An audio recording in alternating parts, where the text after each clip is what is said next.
Subscribe करें हमारा official YouTube channel और बेल आइकन दबाकर पाएं सभी नोटिफिकेशन। नमस्कार, हमारे खास कार्यक्रम में आप सभी का स्वागत है। आपके साथ मैं हूं कुणाल गोस्वामी। जब पूरी दुनिया में कोरोना का कहर जारी है और रोजाना हजारों लोगों की मौत हो रही है, तो ऐसे में सभी लोग डरे हैं और भय का माहौल है, जिससे भारत भी अछूता नहीं। ऐसे ही अंधकार के माहौल में आशा की किरण बनकर सामने आया है आयुर्वेद, और इसी हजारों साल पुरानी पद्धति पर सबकी निगाहें जा टिकी हैं कि आयुर्वेद की मदद से कोरोना की दवा का क्या जल्द इलाज होगा। तो आखिर क्या कहता है कोरोना के कहर पर आयुर्वेद का खजाना? इसी पर ज्यादा चर्चा के लिए हमारे साथ जुड़े हैं Ayurveda consultant doctor Gagandeep Singh. Doctor Gagandeep ji, बहुत बहुत स्वागत है आपका MH1 प्राइम में। नमस्ते। बिल्कुल, जिस तरह से हमने जिक्र किया, पूरी देश दुनिया में कोरोना का कहर जारी है। रोजाना नए नए आंकड़े सामने आ रहे हैं और लोग अपने घरों में कैद हैं। जिस तरह का माहौल है और जिस तरह से हम बात कर रहे हैं कोविड-19 की, इन तमाम विषयों पर आखिरकार आयुर्वेद कहता क्या है? देखिए कुणाल जी, ऐसा है कि अगर आप आयुर्वेदिक की बात करें जी, जो आज सारा विश्व कह रहा है जी, कि हमारे को अपनी इम्यूनिटी का ध्यान रखना चाहिए, ठीक है। तो इम्यूनिटी के लिए आयुर्वेद पद्धति शारीरिक क्षमता के लिए शुरू से ही बात करती आई है। ठीक है। आज WHO से, या अगर हम MCI की बात करें, ICMR की बात करें, बेशक अपने माननीय प्रधानमंत्री जी की बात करें, जी, तो जो अभी तक मैं समझता हूँ कि इस बीमारी से निष्कर्ष निकला है, वो ये निकला है कि जिस मनुष्य की इम्यूनिटी पावर स्ट्रांग है, शारीरिक क्षमता जो बेहतर है, जी, उसको इस बीमारी के संक्रमण होने का कम से कम अभाव है। ठीक है। तो इसलिए आयुर्वेद में हम ये कोरोना है या इससे पहले जो भी बीमारियां हैं, अगर हम कैंसर को भी ट्रीट करते हैं तो हम बॉडी की इम्यूनिटी को इतना स्ट्रांग करते हैं कि वो खुद ब खुद कैंसर से लड़ने के लिए, या कोई भी ऐसे बुखार से, कोई भी इन्फ्लुएंजा से, कोई भी वायरस से लड़ने के लिए आपकी बॉडी को तैयार किया जाए, ताकि खुद ब खुद जो वायरस है वो आपके शरीर पे हावी ना हो सके। बिल्कुल। और जिस तरह से बात हो रही है आयुर्वेद की, और कहा हमने कि हजारों साल पुरानी पद्धति है, ऐसे में लोगों के अंदर विश्वास बहुत ज्यादा है आयुर्वेद के प्रति। तो क्या माना जाए कि आयुर्वेद भी, या आयुर्वेद से जुड़े तमाम जो डॉक्टर्स हैं या आयुर्वेदाचार्य हैं, वो अपने अपने स्तर पर लगे हुए हैं कि किस तरह से आयुर्वेद की सहायता से हम भी कोरोना के कहर में अपना इलाज के माध्यम से योगदान दे सकते हैं? देखिए, बिल्कुल देख सकते हैं। और वो सारे सुनने वाले श्रोताओं को मैं ये बताना चाहूंगा कि आयुर्वेद जी, इस समय एक ऐसी आशा की किरण है जिसकी तरफ WHO भी देख रहा है। ठीक है। आज ही मैंने उनका न्यूज देखा है कि वो भी इस पे कुछ हर्बल मेडिसिन पे इन्वेस्टिगेशन की बात कर रहे हैं। तो आयुर्वेद इसके लिए बहुत एक आशा की किरण इसलिए भी है क्योंकि इन दवाइयों के कोई साइड इफेक्ट नहीं है। हमारे माननीय स्वास्थ्य मंत्री डॉक्टर हर्षवर्धन जी ने अभी पीछे ही 3-4 दिन पहले 4 ऐसी अमूल्य जड़ी बूटियों पे संशोधन की बात की है, जिसमें अश्वगंधा, गिलोय, पिपली और मुलेठी, यष्टि मधु की बात की है। यष्टि मधु से अक्सर लोगों को समझ नहीं आता, तो मैं बता दूं कि ये मुलेठी होती है। ठीक है। तो ये ऐसी दवाइयां हैं, हमने क्लिनिकल ट्रायल्स तो इनके करने हैं, बट इन जनरल अगर ये हजारों सालों से हम अपने रोज की रूटीन में, क्लिनिक में यूज करते हैं, तो इनसे ये क्लियर है कि 100 में से 100 पेशेंट्स को इसके साइड इफेक्ट नहीं है अगर आपकी बॉडी की प्रकृति के अकॉर्डिंगली इनको दिया जाता है। तो वो एक आयुर्वेदिक स्पेशलिस्ट, एक आयुर्वेदिक डॉक्टर ही कर सकता है। तो इसके लिए ये दवाइयों के इस्तेमाल से कोई साइड इफेक्ट भी नहीं है। और मैं तो ये एडवाइस देना चाहूंगा सारे सुनने वालों को, देखिए इस समय हमें ये वेट नहीं करनी कि हमारे को कोरोना होगा या नहीं होगा। ठीक है। हमारे को उससे पहले ही ये प्रिपरेशन करनी है कि हमारी बॉडी की इम्यूनिटी इतनी स्ट्रांग हो कि ये चीजें हमारे पे हावी ना हो सके जी। तो उसकी प्रिपरेशन हम इन सारी चीजों से वैसे ही कर सकते हैं जैसे जो हमने आयुर्वेदिक में काढ़े का जिक्र माननीय प्रधानमंत्री जी ने भी किया। उसमें ऐसी चीजें हैं जिसके कोई साइड इफेक्ट नहीं है, पर गुणकारी उसी समय पे गुणकारी बहुत है। तो ऐसे ही यष्टि मधु, मैं रिपीट कर रहा हूँ, ऐसे ही गिलोय, ऐसे ही पिपली, ऐसे ही अश्वगंधा, इनके अलग अलग पर्पज जरूर हैं, बट आपकी शारीरिक क्षमता को बढ़ाने के लिए ये बहुत ही गुणकारी है। जी। तो डॉक्टर गगनदीप, हम माने कि जिन तमाम चीजों का आपने जिक्र किया, ये ट्रीटमेंट में भी अमल में लाई जाती है जब हम आयुर्वेद का जिक्र करते हैं? देखिए ऐसा है कि ये ट्रीटमेंट के लिए ही इसका क्लिनिकल ट्रायल्स की बात चल रही है, बट एक्चुअली जैसे एलोपैथिक में या और पद्धतियों में, खासतौर पे एलोपैथिक में जो सिम्टोमेटिक ट्रीटमेट हो रहा है जी। तो उसके लिए भी आयुर्वेदिक में जो इसके साथ कुछ और दवाइयां जो पेटेंट मेडिसिन हैं उनका भी जिक्र आता है। तो वो जैसे अगर ये सारे इस समय विश्व भर को पता है कि एक दवाई जो मलेरिया के लिए वर्क करती है जी। वो कोविड के लिए भी यूज हो रही है। ठीक है। और फिर कई बार जब हम ये न्यूज सुनते हैं उसके अगले दिन ही हम ये न्यूज भी सुनते हैं कि उस दवाई के साइड इफेक्ट भी पाए गए। अब आयुर्वेद में हम जो मलेरिया के लिए चीजें यूज करते हैं उसके साइड इफेक्ट नहीं है जी। ऐसे ही उसमें महासुदर्शन घनबटी आती है, ठीक है, जिसमें सारी अनमोल जड़ी बूटियां होती हैं। उसका एक मेन जो जड़ी बूटी है वो चिरायता होता है, जो शुरू से ही आयुर्वेद में अगर कोई बच्चा भी होता है उसको कोई वायरल इन्फेक्शन होता है तो हम चिरायते से ट्रीट करने के लिए कहते हैं। बट फिर मैं एक बार दोबारा दोहरा देता हूँ कि वो आपकी शरीर की प्रकृति के अकॉर्डिंगली, जो आयुर्वेदिक स्पेशलिस्ट ही तय कर सकते हैं, उसके अकॉर्डिंगली एडवाइस किया जाता है।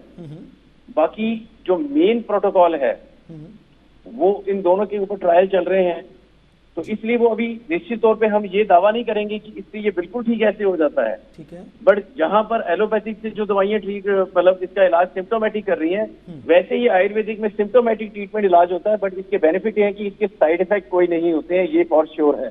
चलिए ठीक। डॉक्टर साहब, जब भी हम मेडिकल साइंस की बात करते हैं तो हम हमेशा कहते हैं कि prevention are always better than cure. हम कुछ सावधानी बरतकर अपने आप को इन तमाम समस्याओं से बचा सकते हैं। ऐसी कौन कौन सी सावधानी हैं, प्रिकॉशंस हैं, प्रिवेंशंस हैं जिसको अपनाकर हम काफी हद तक अपने आप को सेफ साइड में रख सकते हैं? देखिए, मैं जो आपने बात की बहुत ही अच्छा कुणाल जी सवाल किया है आपने जी। मैं अक्सर ये सोच रहा था पिछले कुछ दिनों में कि अब इस समय, इस महामारी के समय, इस पैंडेमिक के समय लोगों को prevention is better than cure के मायने जो हैं वो शायद ज्यादा पता लगे हैं। ठीक है। और आयुर्वेदिक में जो पहला हमारा चैप्टर है ना, उसको दिनचर्या कहते हैं जी।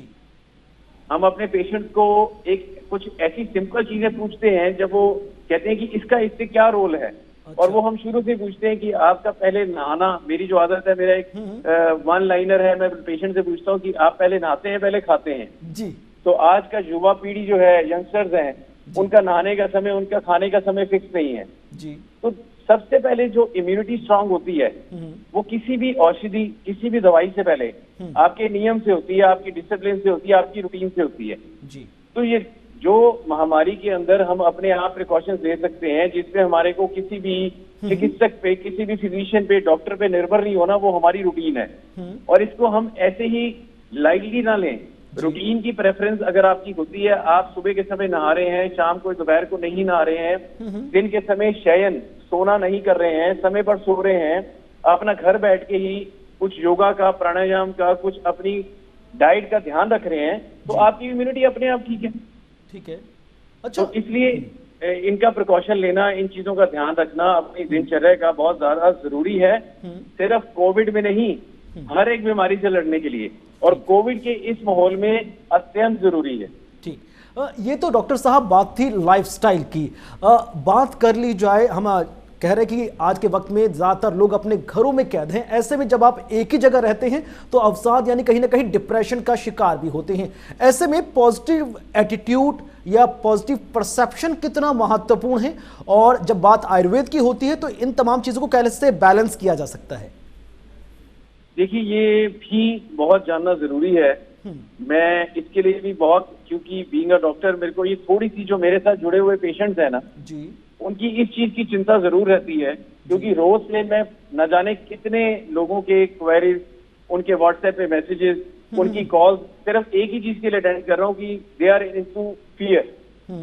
तो आप ये समझिए कि जो दहशत है ना, ये बहुत ही नुकसानदायक है। मैं थोड़ा सा इसमें क्लियर करके उनको अभी के अभी ना थोड़ा स्ट्रांग भी करना चाहता हूँ आपके माध्यम से।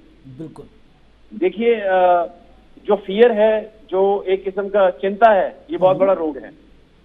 तो इसलिए सबसे पहले ये समझने की जरूरत है कि जब हमें डॉक्टरी की पढ़ाई कराई जाती है ना, तो हमारे को ये बड़ा स्ट्रांगली बताया जाता है कि जिस किसी मरीज को अगर कोई घातक बीमारी है जी, अगर वो किसी ऐसी तकलीफ से जूझ रहा है जो उसकी अपनी शारीरिक क्षमता को वीक करती है, तो आप सारे उसके सिम्टम्स उससे शेयर ना करें। तो आई एम सॉरी टू से कि आज के समय में हर एक डॉक्टर, हर एक मीडिया और चाहे कोई भी हो, वो इसके जो लक्षण है ना, वो हर एक से ऐसे शेयर कर रहा है कि जैसे ये कोई हम किसी कुकरी की टिप्स की बात कर रहे हैं। तो जिस पेशेंट को इनकी ऑलरेडी थोड़ी सी उसकी सेंसिटिविटी है, रेस्पिरेटरी एलर्जीज है, किसी को ऑलरेडी पहले टीबी हो चुका है, किसी को एस्थमा है, किसी को कैंसर है, तो वो अंदर ही अंदर अपनी बातें शेयर भी नहीं कर रहा। डॉक्टर से तो जरूर कर रहा है, बट वो प्रेशर में है कि मेरे लिए क्या अपनाना चाहिए, मेरे को क्या करना चाहिए। तो मैं उनको ये कहूंगा कि बिल्कुल 110% आपने डरना नहीं है। ठीक है। देखिए ये सबसे पहले आपकी ये क्लियर हो गया कि जिनकी इम्यूनिटी स्ट्रांग है उनके लिए ये बहुत ज्यादा घातक नहीं है, बट फिर भी आपको हाइजीनिकली और सोशल डिस्टेंसिंग का पालन वो हमेशा रखना है। और साथ में दूसरा कंसर्न ये जरूर है कि जिन लोगों को ऑलरेडी ऐसी तकलीफें हैं वो भी इसके लिए बिल्कुल ना सोचें, अपने घरों में रहें, अपने घर में भी रह के न्यूज को ज्यादा ना देखें, और खास तौर पे जो नेगेटिव कोई भी सोशल मीडिया की बातें आती हैं उन पे बिल्कुल ध्यान ना दें। आप जितना अपने मन को लाइट रखेंगे तो जैसे आप स्वस्थ से चल रहे थे आप वैसे ही चलते रहेंगे। ये एक ऐसी इसका सबसे एक अच्छा पार्ट है कि अगर आप संक्रमण से बचते रहते हैं तो आपको इसका और बीमारी का बढ़ने का खतरा बिल्कुल नहीं है। तो आप जैसे अपनी पहले केयर कर रहे थे उससे ज्यादा केयर कीजिए, मेडिटेशन कीजिए, अपनी रूटीन का ध्यान रखिए, और इसके लिए बिल्कुल भी चिंतित होने की जरूरत नहीं है। चलिए, कुल मिलाकर हम कह सकते हैं कि आत्मविश्वास से भरा हुआ जीवन और सकारात्मक सोच, इन दोनों चीजों का जो मिश्रण है हमारे जीवन को बेहतर कर सकता है। जरा जरूरी है कि हम आत्मविश्वास अपने जीवन में लाएं, एक सकारात्मक जीवन शैली हमारे साथ हो।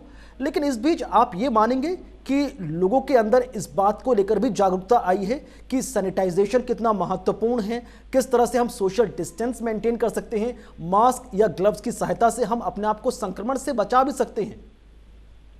देखिए, ऐसा मैं समझता हूँ डेफिनेटली इसकी बहुत ज्यादा अवेयरनेस तो हुई है जी, बट अगर अभी भी कहीं ना कहीं कुछ लोग इसका पालन नहीं कर रहे हैं तो मेरी उनसे ये विनती है जी कि ये हम अपना एक लाइफस्टाइल का रूटीन बना लें इन चीजों का पालन करना। देखिए, हम सारा कुछ सरकारों पे नहीं सौंप सकते हैं जी। बहुत अच्छे समय पे लॉकडाउन का डिसीजन लेकर सारी चीजें अभी भारत के कंट्रोल में हैं, बट ये जरूरी है कि जो हम अपनी स्वच्छता का ध्यान रख रहे हैं, जो सैनिटाइजेशन का ध्यान रख रहे हैं, जो सोशल डिस्टेंसिंग का पालन कर रहे हैं जी, अपनी खुद की सफाई का ध्यान रख रहे हैं, अपने आसपास की सफाई का ध्यान रख रहे हैं, इसको लॉकडाउन के बाद भी हम जारी रखें जी। क्योंकि अगर हम इनका पालन करते हैं तो ना केवल हम कोविड से बचे रहेंगे बट अपनी जीवन शैली को चेंज करने से हम खुद भी स्वस्थ रहते हैं जी। एक नॉर्मल इन्फ्लुएंजा भी ऐसी चीजों का पालन ना करने से बढ़ जाता है। ठीक है। तो इसलिए इन चीजों का ध्यान रखना हमारे को अपनी जीवन शैली में अपनाना पड़ेगा, और ये बिल्कुल हम ना सोचें कि जैसे ही लॉकडाउन खुल जाएगा तो हम ये सारी चीजों का पालन नहीं करें। हम अपनी अपनी जगह पे लॉकडाउन के बाद भी अगर इन चीजों का पालन करेंगे तो हमारे सारे भारतवर्ष के लिए ये सेफ्टी और सेफ रहेगा। जी डॉक्टर साहब, इन दिनों एक चीज बहुत ज्यादा आम लोगों के बीच चर्चा का विषय बनी कि कोरोना वायरस के जो लक्षण हैं वो आम इन्फ्लुएंजा या फिर आम वायरल जैसे ही नजर आते हैं। ऐसे में हम कैसे, जब मौसम का बदलता मिजाज भी हमारे सामने नजर आ रहा है, तो कैसे अपने आप को पहचाने कि वाकई में हमको एक नॉर्मल वायरल हुआ है और डरे नहीं, प्रॉपर ट्रीटमेंट ले, या वाकई में हम हाल फिलहाल में किसी ऐसे व्यक्ति के संपर्क में आए जो कोरोना इन्फेक्टेड था? देखिए, मैं आपके प्रश्न का दूसरा भाग समझ गया हूँ कि जब मौसम में बदलाव हो रहा है तो ऐसे में कैसे अपना ध्यान रखा जाए। आपने स्टार्टिंग कैसे की थी, आप क्या रिपीट कर सकते हैं दोबारा? जी, मैं वही सवाल कर रहा हूं दोबारा, क्योंकि आम लोगों के बीच बड़ा कंफ्यूजन है इस बीच कि उनको जो बुखार या खांसी या फिर गले में खराश के सिम्टम्स हैं ये नॉर्मल वायरल की वजह से हैं या फिर कोरोना की वजह से, क्योंकि इन तमाम चीजों के लक्षण लगभग सेम ही हैं। देखिए, ऐसा है, इसके लिए भी बहुत ज्यादा जरूरी है कि हम अपने लक्षणों पे जब ऐसी कोई स्थिति आती है जिसमें सिमिलर सिम्टम्स होते हैं, उसके लिए भी हम एकदम इसके लिए वरिड ना हो।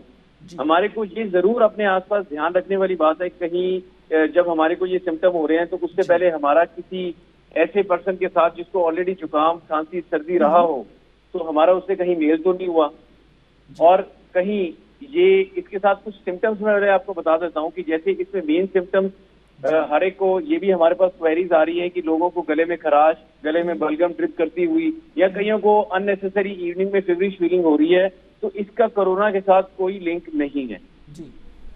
जब ये नॉर्मल, ये कई बार चेंज ऑफ सीजन के अंदर जरा सा भी लोगों के अंदर जब गर्मी से सर्दी का अभाव या सर्दी से गर्मी का ऐसा कोई भी ऋतु आती है जी तो उस समय ऐसे लक्षण कई बार पाए जा सकते हैं। जी बट हमने हर एक को कोरोना नहीं समझना है। हम्म, तो उस केस में फटाफट कोई दवाई भी नहीं लेनी सबसे पहले।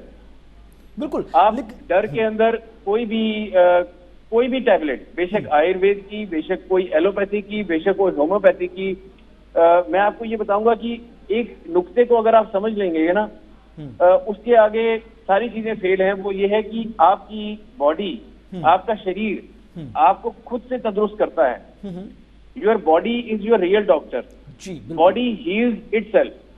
सो अगर हम आयुर्वेद का भी ये मानना है कि अगर हम पहले ही लक्षण में कोई दवाई उसको दबाने के लिए लेते हैं ठीक है। तो वो बढ़ सकता है। तो अगर आपको नॉर्मल फीवर रह रहा है और थोड़ी सी गले में खराश, थोड़ी सी चीखें भी आ रही है, तो you don't have to worry, it could be allergy. वो आपकी जर्नल थोड़ी सी डस्ट एलर्जी भी हो सकती है। तो आप उसके वेट करें और उसके लिए चिंतित ना हो।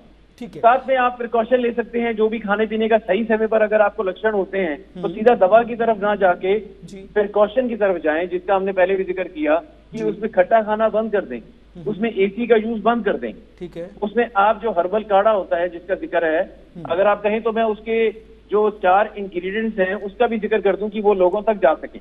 जी वो हर्बल काढ़ा जो सिंपल आपके घर की जो चीजें हैं हाँ। उसमें 4 चीजें डलती हैं, जिसमें सबसे पहले उसमें आप दालचीनी का यूज करते हैं। जी सबसे पहले तुलसी डालें।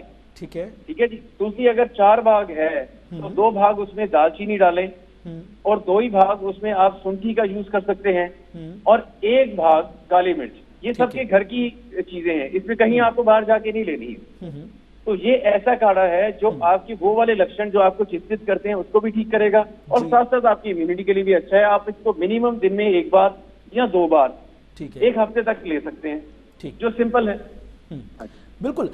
जब हम लगातार बात कर रहे हैं बचाव की, क्योंकि कह रहे हैं लगातार की prevention is always better than cure, तो हाल फिलहाल में कुछ नियम सामने आए हैं डॉक्टर साहब। बुजुर्गों के लिए अलग हैं, मेच्योर यानी वयस्कों के लिए अलग हैं, बच्चों के लिए अलग हैं और महिलाओं के लिए अलग हैं। क्या आयुर्वेद भी यही कहता है कि बच्चों को जो 10 साल से कम उम्र के हैं और जो बुजुर्ग हैं 60-70 साल के, उनको ज़्यादा प्रिकॉशंस बरतने की ज़रूरत है क्योंकि उनकी इम्यूनिटी इस एज ग्रुप में बहुत कमज़ोर है? देखिए, ऐसा है कि जहां तक आप आयुर्वेदिक की मानने की बात करते हैं तो आयुर्वेद में तो ये तो आपने उम्र के लिहाज से हर मरीज की, हर अस्वस्थ इंसान की, हर पेशेंट की आपने मेरे को एज डिफाइन किया। आयुर्वेद में अगर 5 अलग अलग लोग हैं तो पांचों की प्रकृति अगर अलग अलग है तो सबके जो खाने पीने का तरीका वो सब अलग अलग होना ही चाहिए। ठीक है। और जहां तक आप बात करें कि इनकी इम्यूनिटी की, तो डेफिनेटली एक काल बताए गए हैं आयुर्वेद के अंदर। जैसे एक जो बच्चों के लिए होता है, जहां हम शिशु काल की बात करते हैं, और एक वृद्ध अवस्था होती है जी। इन दोनों में कफ बढ़ा हुआ होता है शरीर के अंदर। ठीक है। कफ और वात। और आयुर्वेद में मैं आपको एक चीज बता देता हूँ कि जो ये इसमें बुखार के लक्षण आ रहे हैं जो हजारों सालों पहले लिखे गए हैं, जिसके साथ हम इसको ट्रीट कर पा रहे हैं, वो इंसाइक्लोपीडिया ऐसा है जो उस समय भी वर्क करता था और इस समय भी वर्क करेगा 100%। तो जो शिशु काल है जी और वृद्ध अवस्था है, शिशु काल में कफ की प्रकृति ज्यादा बढ़ जाती है और वृद्ध अवस्था में वात और कफ दोनों की बढ़ जाती है। तो इन दोनों के प्रिकॉशन सिमिलर हैं। इन दोनों को अपना ज्यादा ध्यान रखना है। ठीक है। तो इसलिए इनके लिए जो शिशु अवस्था में है, अगर बिल्कुल ही कोई इन्फेंट स्टेज पे है तो उनके लिए जो उनका मदर फीड है वो उनके लिए टॉनिक का काम करता है। साथ में स्वच्छता का ध्यान हमने उनसे भी रखना है। और कोई भी बच्चे को आके कोई बड़ा बार बार उसको इस ढंग से ना मिले कि बच्चे को इन्फेक्शन होने का डर रहे। ठीक है। ऐसे ही अगर कोई बड़े बुजुर्ग हैं जिनके अंदर कोई ऐसे इन्फेक्शन के या लक्षण हैं, तो उनको अपनी सेहत का ध्यान रखना है। उनको कुछ ऐसी रसायन युक्त औषधियां लेनी है जिनका हमने पहले जिक्र किया, जिससे उनकी शारीरिक क्षमता स्ट्रांग रहे, उनको ज्यादा ध्यान रखना है। बिल्कुल। अब एक कैटेगरी आ जाती है जो बीच के लोग हैं, जो मिडिल एज के लोग हैं, उनका शारीरिक क्षमता तो उतनी वीक नहीं होती है, बट अगर उनका लाइफस्टाइल वीक है तो उनको भी इसका नुकसान हो सकता है। तो उनको किसी चीज के लेने से बेटर अपने लाइफस्टाइल को ठीक करना ज्यादा जरूरी है। ठीक। बिल्कुल। लगातार जिस तरह से लाइफस्टाइल का जिक्र हो रहा है और हमने शुरुआत में जिस बात का जिक्र किया थी कि लोग कई दिनों से, पिछले कई हफ्तों से अपने घरों में कैद है, ऐसे में डिप्रेशन होना एक लाजमी सी बात है। तो किस तरह से हम अपने आप को मोटिवेट कर सकते हैं, किस तरह से हम अपनी लाइफस्टाइल में छोटे छोटे बदलाव ला सकते हैं, अपनी फूड हैबिट्स में, अपने सोचने के तरीके में, जिसके माध्यम से हमें फील गुड फैक्टर महसूस हो? देखिए ऐसा है कि इसके लिए भी जो लोग इसका मैं समझता हूँ कि पालन कर रहे हैं, उन्होंने लॉकडाउन के अगले दिन से इसका पालन करना शुरू कर दिया था जी। तो इसके लिए बहुत जरूरी है कि हम सबसे पहले कि सोना और उठना हमारा एक समय पर नियमित होना चाहिए। ठीक है। और अगर वो नियमित होगा तभी हम सारे दिन सारे नियमों का पालन कर सकेंगे। तो सुबह उठ के जो हमने नॉर्मल व्यायाम घर में हम कर सकते हैं, उसके लिए हमारे को बाहर जाने की जरूरत नहीं है। जिसमें हम सिंपल डीप ब्रीदिंग करना या प्राणायाम जो लोग अच्छे ढंग से कर सकते हैं वो प्राणायाम घर में करें। और साथ में उसके बाद समय पर नहाना, और ये एक अपनी जिंदगी का हिस्सा बना ले। मैं फिर अपने सारे पेशेंट्स को और वेल विशर्स को, सुनने वालों को ये बताना चाहूंगा कि पहले नहाना और फिर खाना जी। ये अगर हम अपने स्टेटस का सिंबल भी बना लेंगे तो ये सबके लिए बहुत अच्छा रहेगा जी। क्योंकि जब आप पहले खा लेते हैं और फिर नहाते हैं तो उससे बहुत ज्यादा आपकी शारीरिक क्षमता पे उसका नुकसान होता है। तो इसलिए पहले हम अपने दिन की शुरुआत नहा लें। उसके बाद हम नहाते सार, जिनके अंदर कफ प्रकृति ज्यादा है, वो नहाने के एकदम बाद 1 चम्मच मधु शहद का सेवन कर सकते हैं, जो उनके लिए बहुत कारगर और बहुत फायदेमंद रहता है। उसके बाद हम अपने जो भी दिन में खाएं, आजकल सब लोग घर में तो बना रहे हैं, बट अभी भी कई लोग मैं देखता हूं कि वो छुट्टियों के माहौल में बाहर का खाना बहुत खा रहे हैं। वो ऐसा चीजों को फ्रोजन करके खा रहे हैं जो उनके लिए उतना ही नुकसानदायक है जैसे बाहर जाना। तो इसलिए घर में जितना प्रिपेयर करके आप खा सके उतना बेटर है, और स्वच्छ प्रिपेयर हो, फ्रेश कुक्ड और हॉट सर्व्ड हो, तो इसका ध्यान रखा जाए। और सुबह और शाम के समय, क्योंकि आपके पास इस समय है, क्योंकि जब हम अपनी जीवन शैली में व्यस्त थे तब हम बात करते थे कि हमारे को समय नहीं मिल रहा। तो इस समय जब हमारे पास समय है तो हम दिन में 2 बार मेडिटेशन जरूर करें। वो मेडिटेशन सिर्फ कुछ मंत्र का उच्चारण करके नहीं होती है। वो मेडिटेशन अगर आप कोई म्यूजिक सुन के होता है तो आप वो करें। वो मेडिटेशन अगर आपको कोई किसी से अपने बड़ों के साथ बैठकर होती है तो वो भी मेरे हिसाब से मेडिटेशन है, अगर उसमें कोई अच्छी चर्चा हो रही है। और आप उस समय किसी भी धर्म के हैं तो आप अपने भगवान को याद करके उसकी मेडिटेशन कर सकते हैं, बट उसमें एकाग्र होके करें ताकि आपके मन को, आपके दिल को विश्वास और संपूर्ण तौर पे सकारात्मक एक सोच की वृद्धि हो। जी बिल्कुल डॉक्टर साहब, समय का अभाव है, नहीं तो चर्चा को आगे बढ़ाते बहुत सारे सवाल हैं जो आज के वक्त से जुड़े हुए हैं, वो भी आपसे आम जनता सुनने की ख्वाहिश रखती थी, लेकिन समय का अभाव है। यहीं पर कार्यक्रम को हमें समाप्त करना होगा। बहुत बहुत शुक्रिया डॉक्टर गगनदीप सिंह हमारे साथ जुड़ने के लिए और कोरोना वायरस पर विस्तार से जानकारी साझा करने के लिए। बहरहाल लगातार जिस तरह से पूरी देश दुनिया में कोरोना का कहर जारी है, ऐसे में जरूरत है हम अपने आत्मविश्वास को बनाए रखें और एक अच्छी स्वस्थ जीवन शैली को अपनाएं, ताकि ना सिर्फ हम बल्कि अपने परिवार और आसपास के लोगों को भी कोरोना के कहर से बचा सकें।